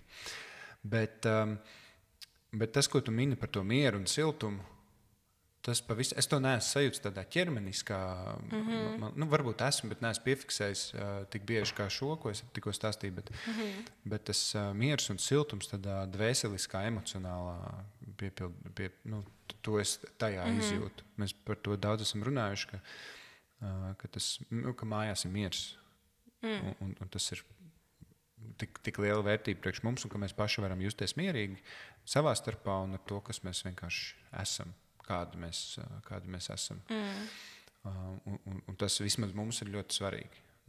Varbūt nezinājām pirms tam, bet tagad laika gaitā caur visādām pieredzēm ejot, tad šis ir tas, ko, ja mums vajadzētu sarakstu taisīt, kā mēs gribam justies attiecībās, tad šis būtu noteikti viens no pirmajiem punktiem. Bet arī pat laikā, skatoties Krētu, piemēram, mēs par šo te daudz runājam, ap divi, ka ir tas, ka šis mums ir svarīgi, bet gan jau, ka tur, piemēram, šiem cilvēkiem kādam noteikti svarīgi ir kaut kāds, tas hauss, bet visu laiku ir actions. Un ka tas ir tas viņu miers kaut kāds, ka visu laiku kaut kas notiek, ka mēs kaut ko maucam un daram, un ne tikai tādā fiziskā, nedomāju to, ka tur viņi iet sportot vai kaut kas tāds, bet tieši tādā emocionālā plaknē, garīgā plaknē, ka vienkārši devai griežam, 24/7, kaut kāds actions notiek. Vai nu mums tur kaut kāds, mēs tur pastrīdamies un tad salapstam un tādā veidā koķitējam.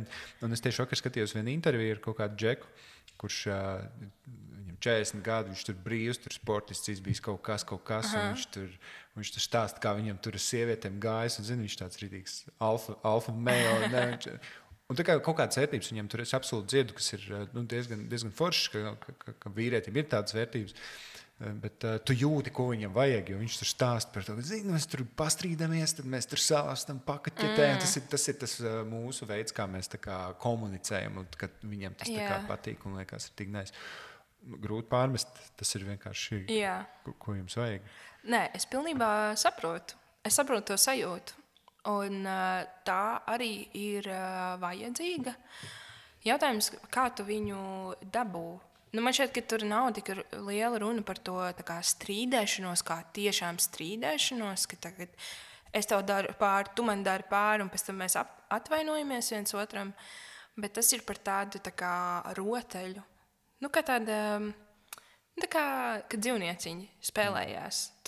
Viņi jau arī viens otram tur iekož bišķiņi. Un tā, bet tas jau nekad nav ar ļaunu. Tā ir vienkārši tāda rotaļa. Un, piemēram, mums ir tā, ka mēs spēlējam šahu, un es teiktu, ka tur var noķert to sajūtu, bet caur to spēli.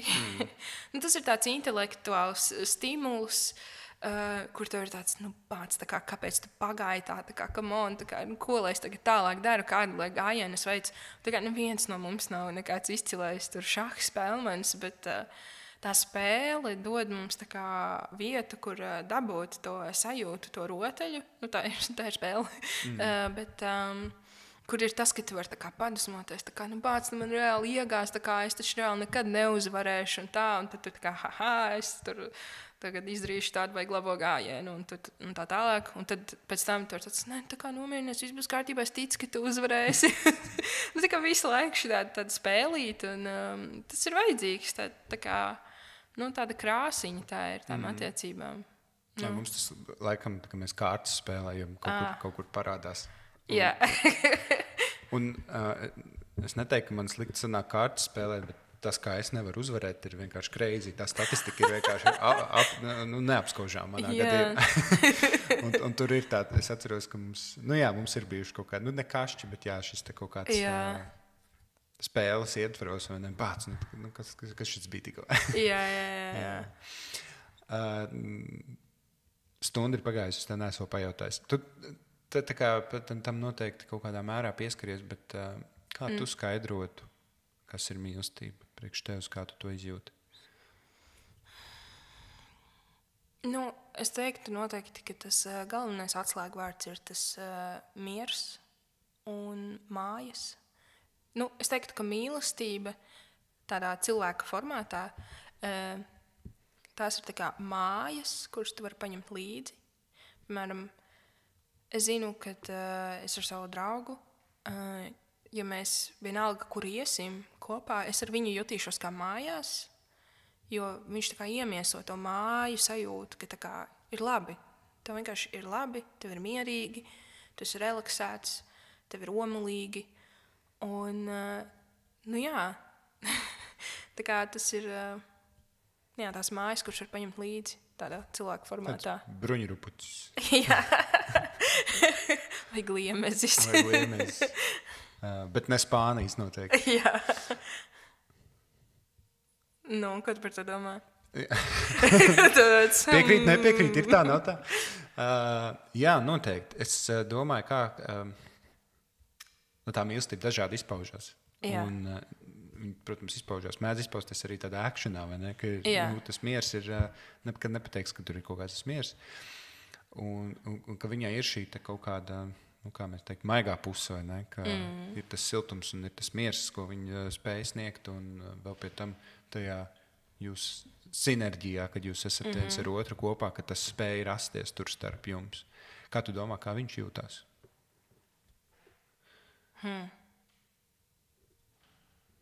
Es nezinu. es daudz domāju par to, tā kā, tagad par to analoģiju, par to, kad,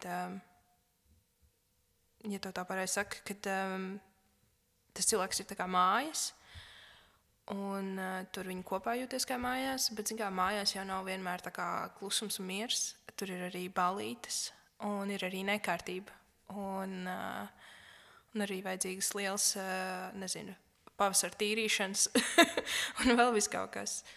Tā kā ir visādi. Nu jā, nav jau tā, ka tikai tas miers, bet arī miers tādā ziņā, ka tu esi mierā ar to, ka tu vari sevi brīvi izpaust un būt tu pats. Tādā ziņā, ja tas tā loģiski. Jā, kaut kā mēģina to domu salikt kopā. Jūs attiecībās esot par šo runājat vai vienkārši dzīvojat šo?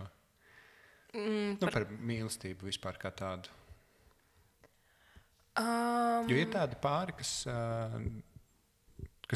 vienkārši dzīvo. Nav svarīgi viņiem par šo te runāt. Viņi vienkārši ļaujās tam.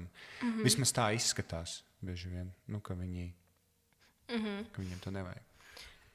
Es neteiktu, ka mēs tā ļoti tieši par to runājam, bet mēs par to runājam tādā kontekstā ar kaut kādiem citiem notikumiem. Piemēram, kādam kaut kas cits notiek, un tad mēs, piemēram, kādam draugam, mums tāda, tas gan nav forši, ka viņam tā notiek.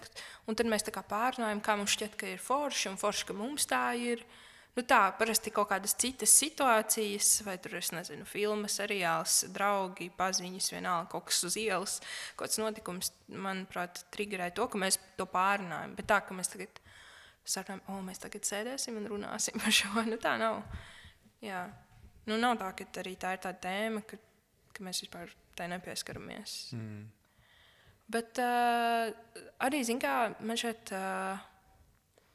Dažreiz cilvēku lielākā problēma ir tā, ka visi grib visu šausmīgi ietērpt vārdos un šausmīgi visu izanalizēt un tā tālāk. Un dažreiz varbūt vienkārši nevajag. Tā kā dažreiz tas sajauc galvu. Tāpēc, kad man šeit, kad visi pasaules rakstnieki, mūziķi, es nezinu, režisori mēģina attēlot mīlestību, bet viņiem nesanāk to izdarīt pilnībā. Tāpēc ir tādas daļas, kuras vienkārši varbūt pat nav jāmēģina kādreiz izskaidrot. Tā kā tu viņus vienkārši sajūti. Es nezinu. Dažreiz man vienkārši sajūta, ka kopumā cilvēki par daudz domā un par daudz runā. Ka dažreiz vienkārši vajag iečelot un baudīt. Jā. Šis arī mūsu mājās ir bieži citāts, ka vienkārši cilvēkiem vajag iečelot bišķi. Tā kā ir jau labi, vienkārši vajag bišķi ievilkt telpu. Un tā. Ko es tev vēl gribēju pajautāt par to jūsu satikšanos? Kā tu domā? Viens stāsts no iepriekšējām sarunām, pavisam nesen notika, kur man viesis stāstīja par to, ka brīdī, kad viņa izlēma, nevis viņa izlēma, bet viņa saprata, ka viņa var arī neatrast savu to otru cilvēku. Viņa iedomājās vienkārši, kas būtu, ja es neatradu. Ja man tagad atnāktu kāds un pateiktu, ka tu savā dzīvē nekad neatradīsi to otru cilvēku. Ko tu darītu tajā brīdī? Ka tev ir skaidrs, ka šis nebūs vienkārši.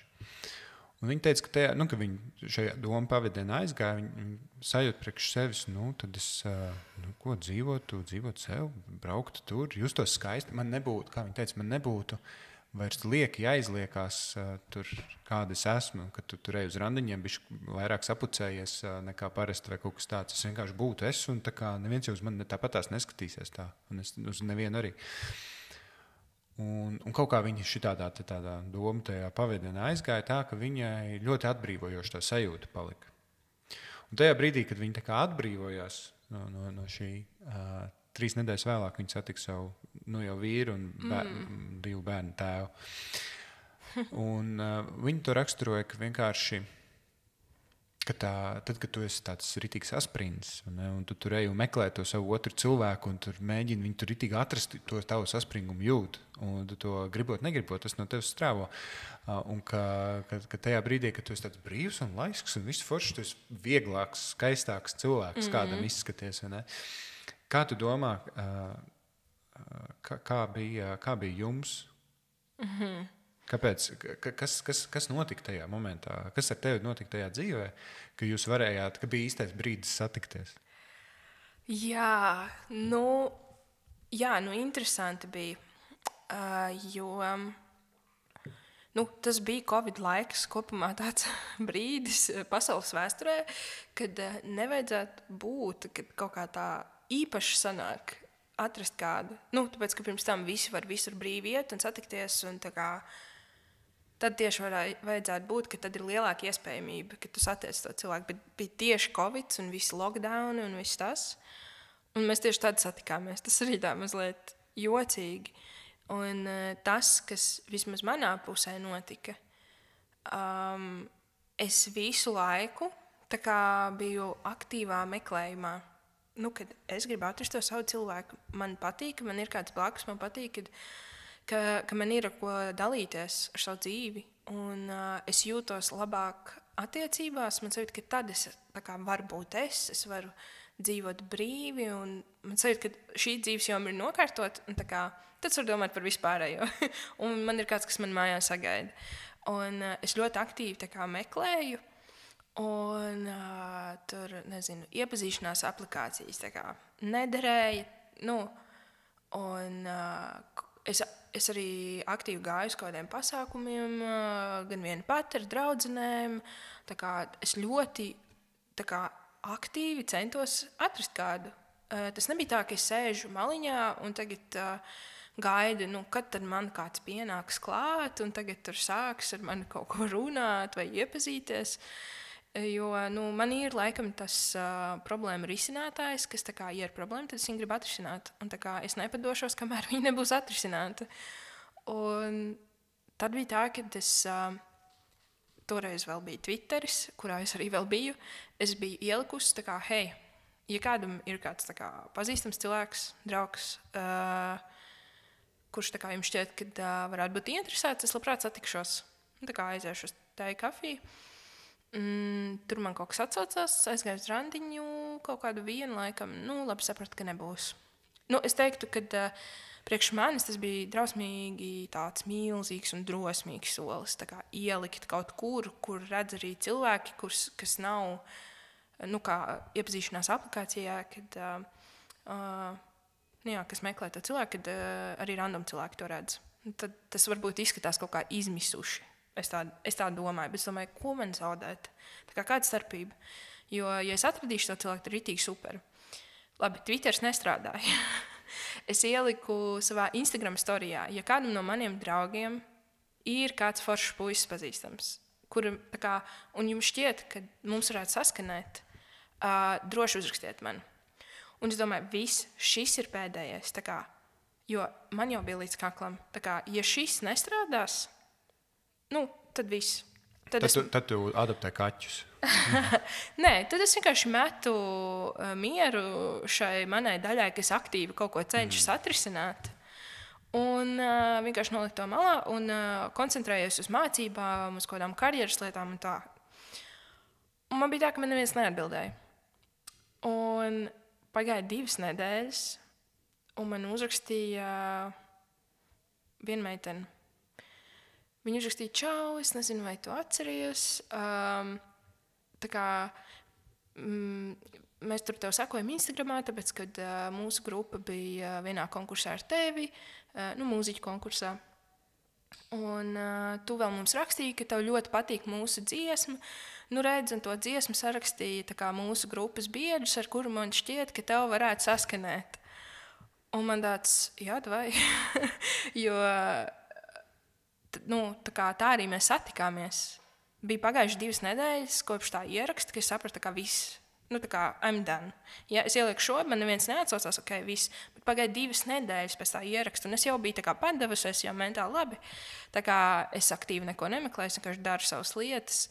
Un pie manis reāli tas viss atnāca. Tas kaut kāda mistika tajā visā ir, jo parasti visi tā arī saka, tajā brīdī, kad tu ļauj visam vienkārši notikt un kad tu atslāpsti, ka tieši tad arī atnāk tas cilvēks. Un tā arī notika. Un es ļoti ilgi negribēju tam ticēt, vai arī vairākas reizes iepriekš es domāju, ok, tagad es esmu ļoti relaksēta un es aktīvi nemeklēju, bet īstenībā man visu laiku kur būs? Tur tu tā līdz galam. Jā, es tā ritīgi līdz galam. Un tā sanāca, kad arī toreiz mēs vienkārši viņš spēlēja grupā, Un viņi piedalījās vienā konkursā, kur arī es piedalījos, un mēs bijām tā kā konkurenti. Un viņiem bija nenormāli forša dziesma, un es vispār nezināju par tādu grupu, un es domāju, kurš to būtu domājis, ka Latvijā tik tā kā superīga mūzika ir? Nu, reāli kaut kas tik kruts, man nenormāli patika, un es domāju, labi, pofīgi, ka tie ir mani konkurenti konkursā. Es vienkārši viņiem uzrakstīju, ka man nenormāli patīk, un tā kā, nu, lai veicās, un tā. Un paskat, kā tas viss tā interesanti salikās, jo tas bija vēl pirms dažiem gadiem, tas viss konkurss un viss tā situācija, bet kaut kā tas viss tā ļoti, ļoti interesanti salikās, un es vēl toreiz nodomāju, cik būtu forši, tā kā, ka viņi būtu mani draugi, jo viņi izstāsta tik forši cilvēki, un tagad viņi ir mani draugi, un kaut kā tik šausmīgi jauki tas viss. Jā, nu tāds notikās. Īstā vieta, īstais laiks, ne? Jā. Bet, zin kā, es domāju, ka noteikti cilvēkiem, kas mēģina atrast to savu cilvēku, tur ir jāatrod balanss starp to, ka tu tiešām arī pats iesaisties tajā procesā, ka tu pats meklē to savu partneri un tā tālāk, bet arī, ka tas jāatrod tas balanss ar to, ka tu neesi pilnīgi pārņemts ar to. Jo es teiktu, ka tas bija pārāk liels fokus tajā brīdī manā dzīvē. Un, tas atkal nav labi. Divas šādas pieredzes man tagad ir ierakstītas. Varbūt kāds klausās un tāds varbūt jāatlaiž tie groži vaļā un vienkārši jāļaujās. Jo man vienmēr stāv prātā viss, kas saistīts ar kaut kādām manifestācijām, ka tu kaut ko ļoti, ļoti vēlies, ka kaut kādas lietas vai notikumi prasa laiku, līdz viņas priekš tevis var uzbūvēt. Es nezinu, tu sev prasi Mercedesu, vai ne? Un liekas, nākamā nedēļa pienāk, un tas Mercedes nav, un tāds, tas viss ir sūds. Kamēr tajā brīdī, kad tu paprasīji to Mercedesu, iespējams, visumam vai tai lielai enerģijai, viņi tāda, Mercedes, labi ir, ņem stūri un lēnām sāk skrūvēt kopā, un tas vienkārši prasa laiku, līdz to Mercedes var saskrūvēt. Tu jau gaidi nākamnedēļu, jo es taču jau paprasīju. Un kaut kādas lietas prasa nedēļu, kādas gadu, kādas dienu, vai ne? Tu nekad nevar zināt, vai ne? Bet, skaisti. Tas skatiens tāds. Tas vienkārši dzirdēt šo pieredzi, kur tu atlaidies vaļā un kur tas vienkārši notiek. Un tad tev tikai, un tad tu pārāk tuvu stāvēji tajā lielajā bildē, un tagad tu esi gan attālināt no tās bildes, un kā tu vienkārši viss šis te saliekās. Man ar manu mīlestību, mēs iepazināmies Tinderī, un tur viņai arī bija stāsts, ka viņi tur man svaipoja prom, un tad es viņai uzlicu atkal atpakaļ, un tādas lietas. Bet mēs satikāmies, arī bija tāds, man bija kājas trauma, es biju uz kruķiem, es beigu uz randiņiem, es paiet nevarēju, kur vēl aiziet uz randiņām. Un tad bija tā, ka mēs sarakstījāmies un runājām par to, ko varētu tikties, un es teicu, pēc mēneša, tad man ņems tā kā tur, es varētu būt bez kruķiem, viņiem bija tāds, es mēnesi negaidīšu, tā kā vai tiekamies vai netiekamies. Tāds, ja tu gribi atbraukt, tā kā, ja tu esi ar mieru atbraukt un te parkā pasēdēt uz soņas, visu, ko es varu piedāvāt šobrīd pie šī brīža, man dušā ieiet bija, tā kā izaicinājums tur 3 stundas pirms tam, tāds, labi ir, lēnā garā, un mēs satikāmies, tur viss notika, un ļoti skaisti un ļoti jauki, un ļoti silti, bet par tām īstajiem tiem brīžiem, kas ir kaut kur pagātnē notikuši. Mums, protams, arī kaut kādos, mēs nebijām vienā burbulī, bet mēs bijām burbuļos, kas gana tuvu viens otram. Un mēs kaut kā aizrunājām, viņi redzēja, ka mums ir kaut kāda kopīga viena draudzene. Viņi prasīja, kā es pazīstu, un es teicu, mums tur bija kaut kāds projekti vai kaut kas, un forša meita, viņi saka, es zinu, mēs kopā studējām, un es viņai tur palīdzēju dažādos pasākumos, un tāds, forši. Un viņi stāstīja par vienu pasākumu, kur viņi taisījusi Jelgavā, Twin Peaks tematikā, un tur kultūras koledža, tur izpaužās, un tur Twin Peak, un tur viss kaut kas viņi stāstīja par scenogrāfiju, kādu veidoja, un visādām detaļām, kas tika taisīt, un kādi ielūgumi tika taisīt, un kā viņi čakarējās ar tiem ielūgumiem, lai tur viss būtu tā kā vajag.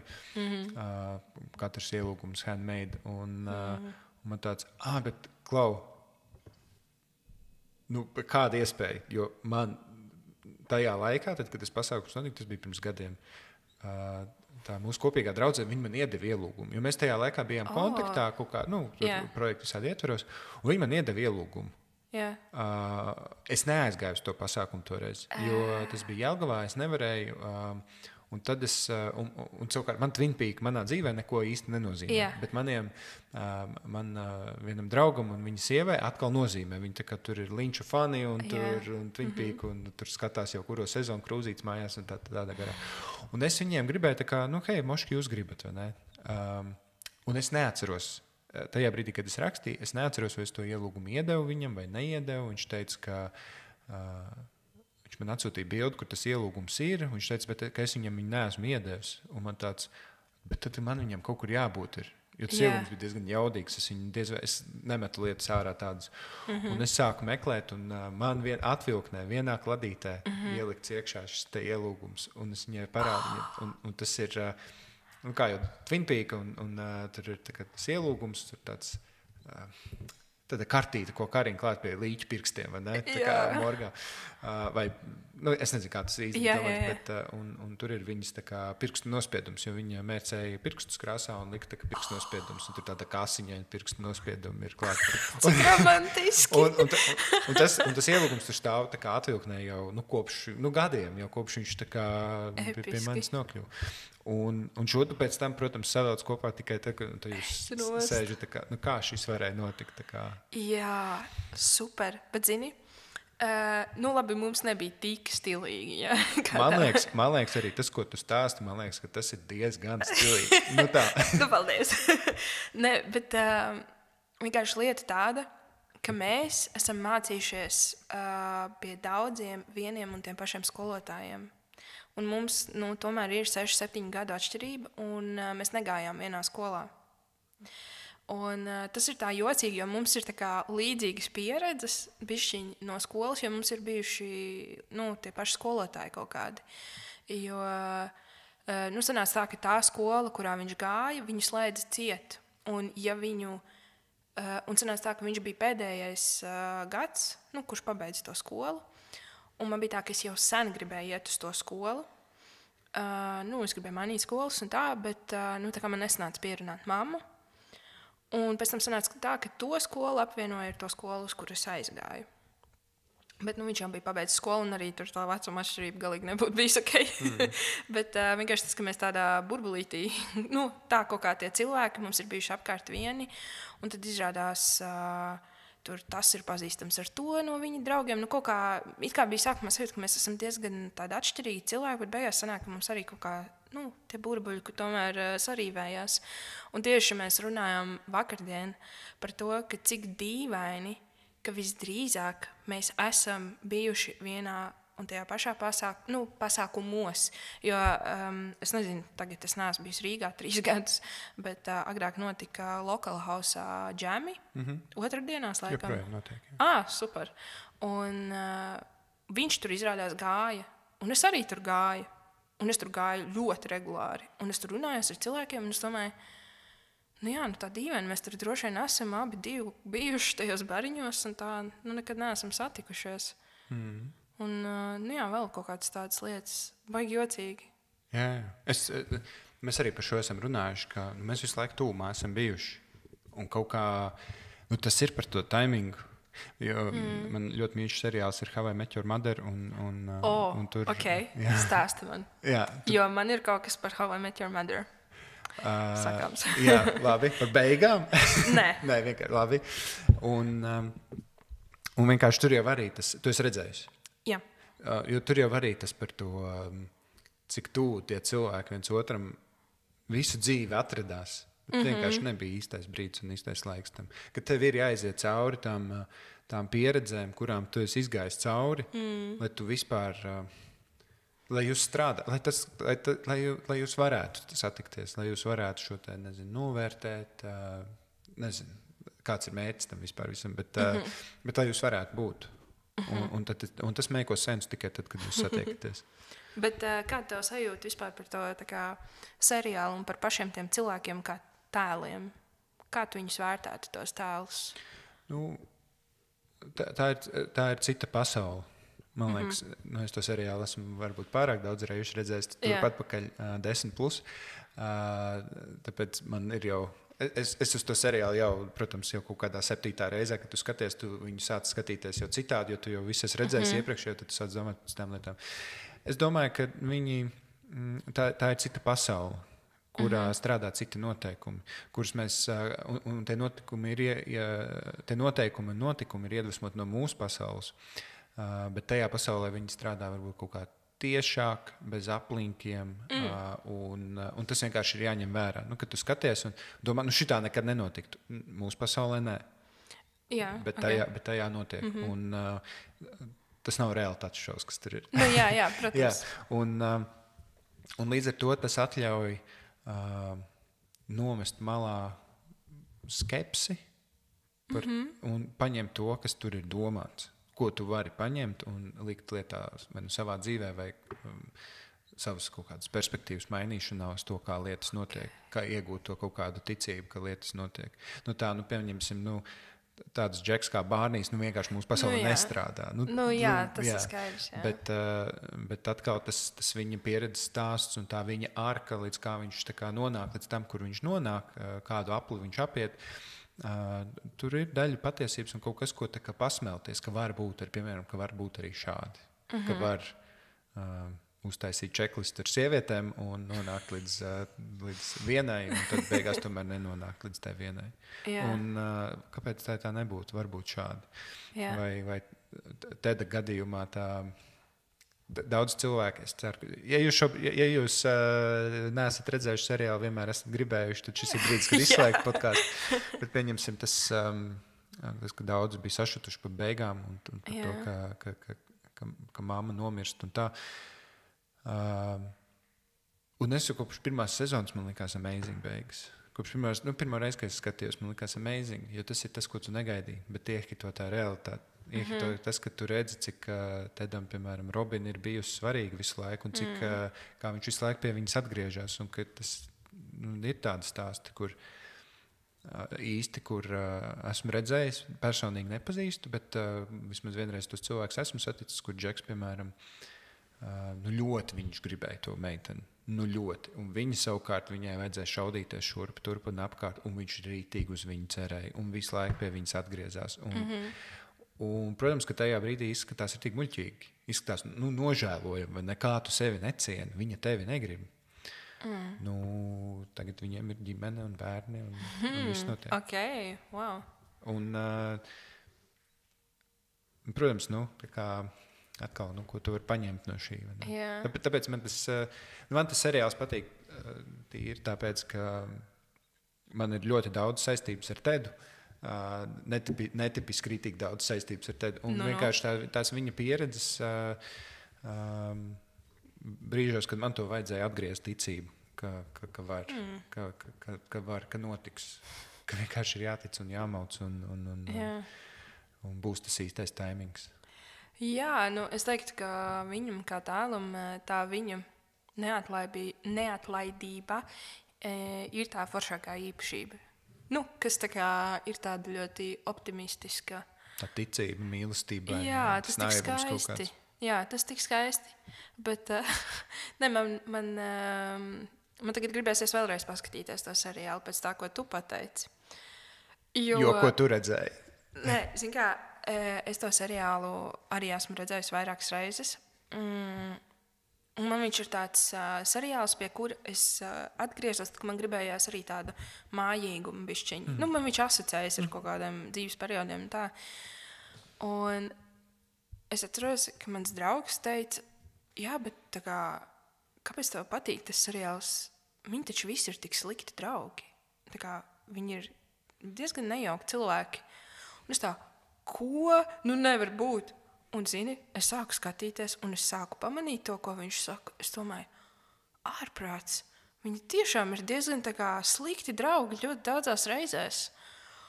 Un man tāds, ko? Un man vienkārši sašķīsta viss galvā, viņam arī ir tā epizode. Jā. Un tad es tā domāju, ej, tu nost, viņš man pateica to, un es skatos to seriālu, un es to visu pamanu. Un es vēl nesen skatījos to vienu sēriju, kur viņi bija pie Stēlas, tajā New Jersey, un kur viņam visam tāds New Jersey tā kā ir galīgi garām. Jā. Un tad viņi strīdās par to, ka teica negrib tur pārvākties, bet Stēlē ir tāds, tā kā, jā, bet man te ir bērns, tā kā viņš iet skolā, un tā kā kāda starpība, tā kā, ka tev tur ir foršāk un forša bāra un tā tālāk, tā kā man šeit ir bērns, un tas ir svarīgāk.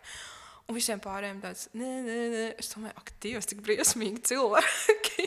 Un tā kā, tas tāds viens mazs izrāvums, bet...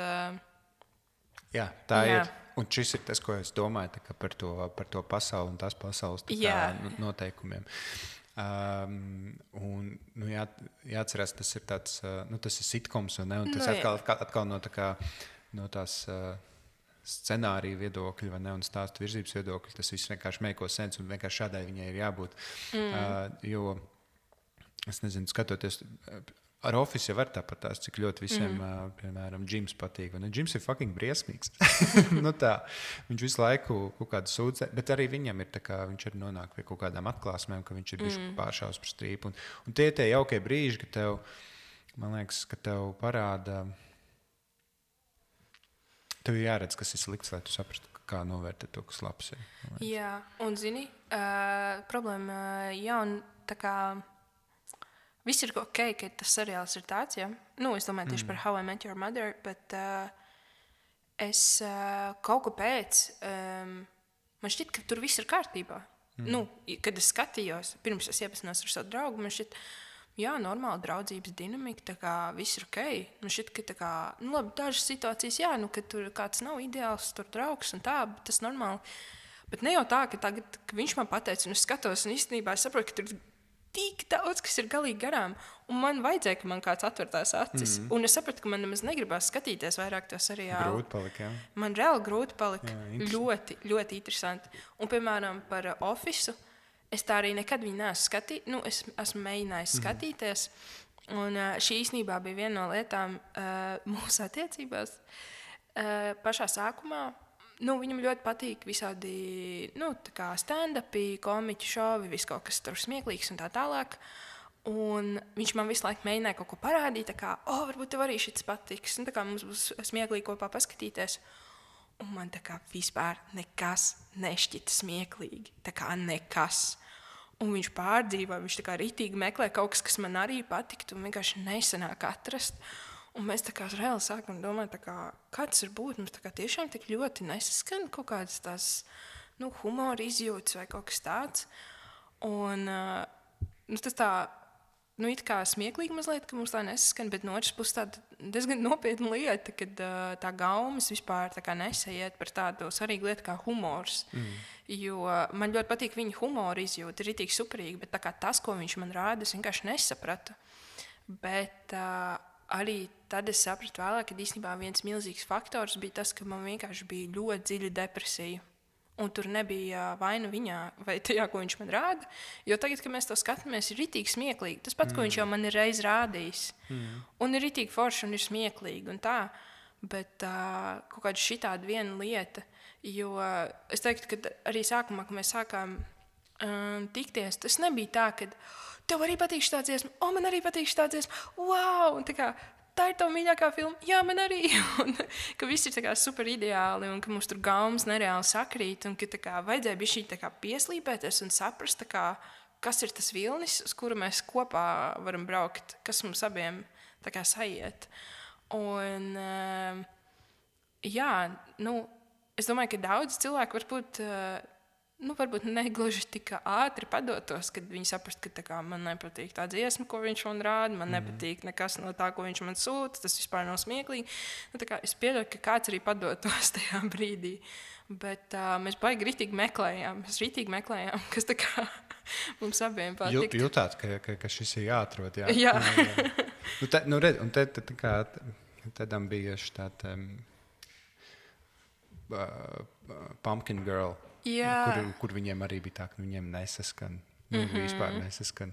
Un pēc sajūtas mums šeit arī jāizvērtē, tā kā mēģināt turpināt šito iet, vai nē, šis te nebūs. Tā kā mums nav par ko runāt, un mums nesanāk šis te. Mums atkal pirmā filma, ko mēs noskatījāmies kopā, ko es biju pārsteigts, jo daudz vienkārši to filmu nezinu. Un es saprotu, jo tā filma, kā man patīk teikt, viņa īsti nav par neko īstenībā, kas ir Elizabethtown. Tāda absolūti, man liekas, ka pat tam režisoram viņi ir atzīta par sliktāko filmu. Vienkārši. Es viņu kaut kad sen atpakaļ redzēju pa televizoru. Un arī tur kaut kādas, pusauģu gados. Man liekas, tur ieslēdz filmu, un tur tā kā īsti nekas nenotiek, bet notiek tā vienkārši dzīve. Nav ne labo, ne ļauno, ne saspringumu, nekāda īsti vienkārši grauz popkornu un skaties, kā cilvēki dzīvo. Un tāda ļoti, priekš manis arī tāda mājīga filma, un izrādās, ka viņi bija redzējusi, viņi bija skatījusies, un viņai arī patīk. Es nebiju baigi saticis cilvēks, kas būtu redzējuši šo filmu. Vispār nebija saticis cilvēks, kas būtu redzējuši šo filmu, jo viņi tiešām ir tādi nekādi.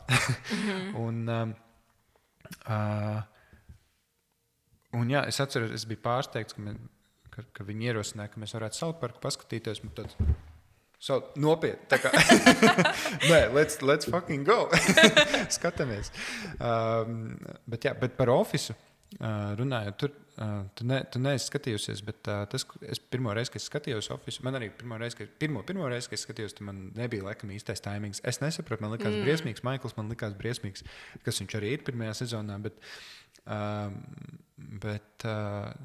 Pēma un Džima attiecības, kā viņiem veidojās attiecības, man šķiet, ka super pietuvināt realitātei.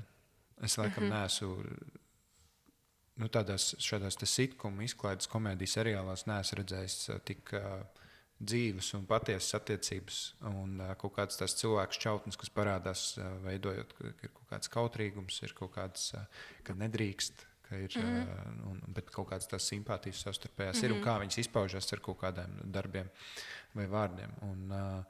Un es skatījos, bija tāds, tu tik ļoti tur sajūti realitāti, ka, How I Met Your Mother es realitāti nejūtu. Tā nekad neesmu jūtis. Es, protams, pārdzīvoju virspusējā līmenī līdz tam, kas tur notiek, bet ar Džimu un Pēmu es jūtu, ka tas ir tā, ka tie man divi čomi, vai ne, kuriem šobrīd ir siča kaut kāda notiek. Un tas bija interesanti, priekš komēdijas seriāli, kur tas, tā kā reizi. Jā. Labi. Sarunas izskaņā. Rītīgi nobazarējušies pa seriāliem. Vai tev ir kaut kas tāds, ko tu vēl gribētu pateikt, kas liekas, ko tu neesi pateikusi?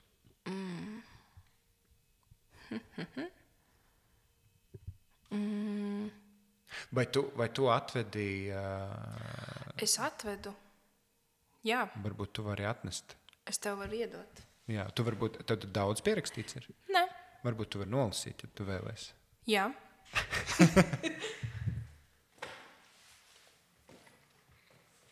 Starp citu, oranžais brīdinājums. Jā, visiem, kas šo te klausās, vismaz šodien. Tā.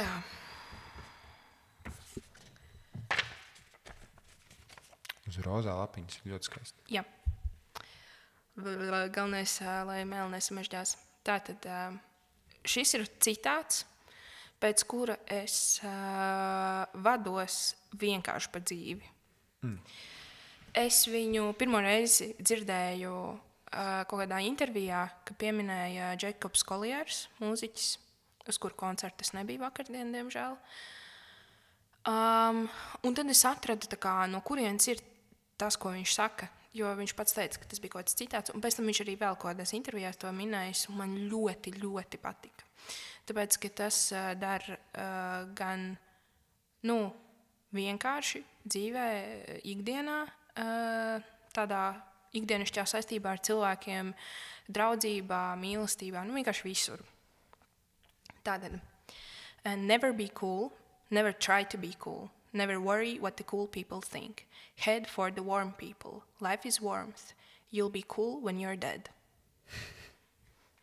That's it. Cik jauki. Ļoti labi, šis ļoti labs. Jā, jo par to cool un warm tādā ziņā, kad cool gan kā augsts, gan kā stilīgs. Jo man šķiet, ka daudziem tādās romantiskās attiecībās dažreiz gribas to tā kā nepieejamo augli, to, kas izskatās tā kā tāds ritīgi spīdīgs un tāds, wow, tā kā, cik būtu forši, tā kā, ja es būtu ar viņu. Vai es nezinu, vai tas ir kaut kāds status, vai tas ir izskats, vai tā ir kaut kāda, nezinu, sabiedrības grupa, kurā viņš apgrozās. Nu, tā kā mēdz būt tā. Un vienkārši beigās izrādās, ka tā kā, nezinu, tas cilvēks ir emocionāli tā kā nepieejams vai kaut kas tam līdzīgs. Un tev to vienkārši nevajag. Nu, kad tā kā visforšāk ir tur, kur vienkārši cilvēki ir atvērti un jauki un mīļi. Un jā, that's it. Jā, precīzi. Jā. Kā tu uz to skaties? Jā, nu, kaut kādā, man kaut kā dabiski laikam vienmēr ir uzrunājis tas siltums. Un atskatoties arī pagātnē, nu, protams, ka tu esi tur vidusskolā vai pamatskolā, tad, protams, ka ir, ir klases grupas vai ne, un skolas grupas. Un tev, protams, es redzēju kā citiem, un es arī jūtu, ka man arī kaut kāda vilkuma, ka gribās būt tur, bet tāpat laikā kaut kāds arī tāds tā kā, nu jā, mans svabadais gars, vai ne, kuram mums veču mums šitā nevajag. Ejam mājās spēlēt video spēles, vai ne, darīt kaut ko foršu, nezinu. Bet jā, es piekrītu. Nu, te ir tas par tiem neveselīgajiem cilvēkiem, nu, ka tev gribās šito. Un tad man bija vakardien bija saruna. Man katru dienu tagad ir saruna, tā kā es neatceros, kurā sarunā mēs par šo runājam, bet ka otrs, ka bieži vien cilvēki meklē laimi tajās otrajā tajā pusītē. Jā. Un šis ir, man liekas, par to, ka tu domā, ka būs forši, tad, kad tu būsi ar šito cilvēku. Bet nekad nebūs forši, ja tev nebūs pašam ar sevi forši un silti. Un tad, kad tev būs, tad tu atradīsi tādu, kuram arī tāpat ir tā pašpietiekamība, ka jūs viens otrs esat abi priekš sevis esat pašpietiekami, un tad jūs satiekaties un, ko daram kopā. Nu tā, un tad jūs daudzaties, spēlējaties un mainaties enerģijām un pieredzēm, un ir forši, un, protams, grūti arī ir, bet kaut kādos brīžos, jo dzīve, bet ir skaisti un mierīgi un forši un jautri. Jātiecās pēc tām īstajām lietām. Bet tas, man liekas, arī vienmēr, kad man sanāk teikt šo, kas ir jādara, vai kādas pieredzes būtu forši, ja mēs dabūtu, man vienmēr ir disklēmers mazais, ka, nu, ja tev vajag tos krūtos cilvēkus un stilīgos to super foršu augli, kur tev pēc tam viss teiks, vai kur tev foršs auglis ir, vai ne, un tam līdzīgi. Un tad tu aizies tur un aprausies un redzēsi, cik īstenībā sāpīgi tā pieredze var būt. Kas es esmu, lai to teikt, ka tev tas nav jādara? Man šķiet, ka ir. Lai cik arī pretrunīgi nešķistu, man šķiet, ka tās pieredzes jau vajag. Citādi jau tas cilvēks, es jau tev varu teikt, ko es gribu, bet tu man neticēsi, kamēr tu pats neticēsi tam, ka nebūs pieredzējis. Tāpēc ir jāpieredz. Nu, tā. Nu jā, arī vēl viena lieta ir tas, ko mēs savā galvā esam uzbūvējuši par to cilvēku. Nu, tā kā mums viņš izskatās kaut kas wow, tur kaut kas nepieejams, kaut kas spīdīgs un dārgs un tā, bet, tā kā varbūt arī tas ir tas, kas attur cilvēkus, aiziet pie tā cilvēku un beigās izrādās, ka viņš ir super nice guy. un īstenībā viss ir ok. Nu, jā. Kas nemēģina, tas nedzer šampanieti vai kā tur bija. Jā. Tagad jau, kas nemēģina, tas nedzer bezalkoholisko meža zeru. Tieši tā. Nu, skaisti. Rekur grāmatiņu. Tu vari droši ievietot iekšā, kur tu vēlies. Paldies, ka atnāci. Paldies tev. Ja tev kādreiz vēl, es jau tev teicu, pirms mēs sākām rakstīt, nezinu, uz 20 minūtēm gribās atnākt pieskriet pastāstīt, jo tu jau kaut kāds epifānija tikko ir bijusi, tad droši durvis, varbūt ne šīs, varbūt kāds cits būs atvērts. Un paldies visiem, kas klausījās. Paldies. Jūs zinat, ja tev ir kādi draugi, kuriem rezonē un liekas, ka šobrīd droši dod viņiem ziņu, tas pat attiecās arī uz jums, klausītāji. Un paldies visiem, kas ir Patreonā, un lai mums visiem mīlestība. Jē, tā. Čau.